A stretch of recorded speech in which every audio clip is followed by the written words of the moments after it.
To understand the tricks used today, we need to step back, way back to the early 20th century. Governments faced wars, recessions, and collapsing currencies. They needed money fast, but raising taxes was unpopular. Borrowing was expensive, and cutting spending was political suicide. So leaders, economists, and central bankers quietly engineered new financial mechanisms, shortcuts that looked harmless, even helpful. But like all shortcuts, they had consequences. And here's the twist. Every time a crisis ended, instead of removing these tools, governments doubled down. The first trick started with money printing, initially framed as a heroic tool to save the economy. From Germany in the 1920s to the US during the Great Depression, printing money became an emergency lever. Then came fractional reserve banking, allowing banks to lend out more money than they actually possess. It fueled growth but also created debt on top of debt, tying citizens to a system where money is constantly borrowed into existence. Next was inflation targeting sold as stability, but used as a tool that slowly erodes your purchasing power. Every year, your money is worth just a little less. You never voted for it. The tricks had begun. After World War II, governments realized something powerful. People don't protest what they can't see. Instead of raising taxes openly, they shifted to hidden taxes. Inflation, the silent tax. Negative real interest rates, currency devaluation bracket creep, where rising prices push you into higher tax brackets without earning more in real terms. By the 1970s, the gold standard collapsed. Governments no longer had any hard limit on how much currency they could produce. From that moment on, every financial trick that once required restraint now had no ceiling. The 2008 financial crisis exposed the biggest trick of all. Privatize the gains, socialize the losses.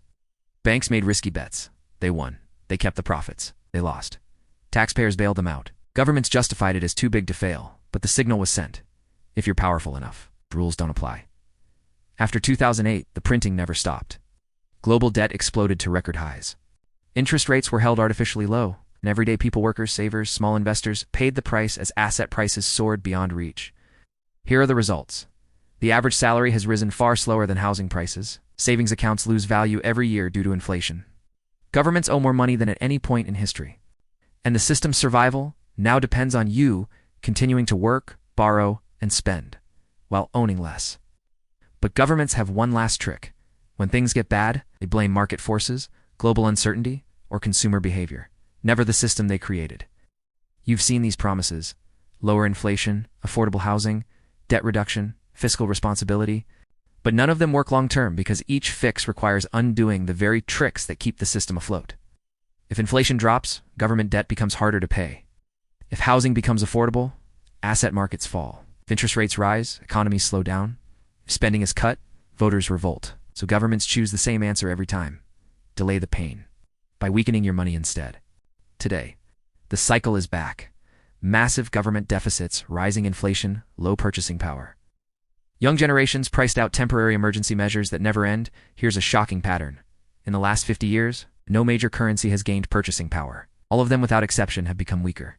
Because the real trick isn't a policy. It's the belief that this system is normal. 3 takeaways. Inflation is not an accident.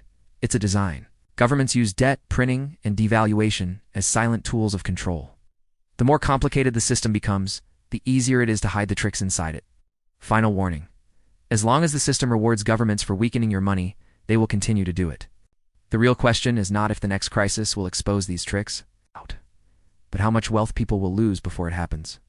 If you want more breakdowns of the financial games shaping your life, hit the like button, subscribe, and turn on notifications, because understanding the system is the first step to escaping it.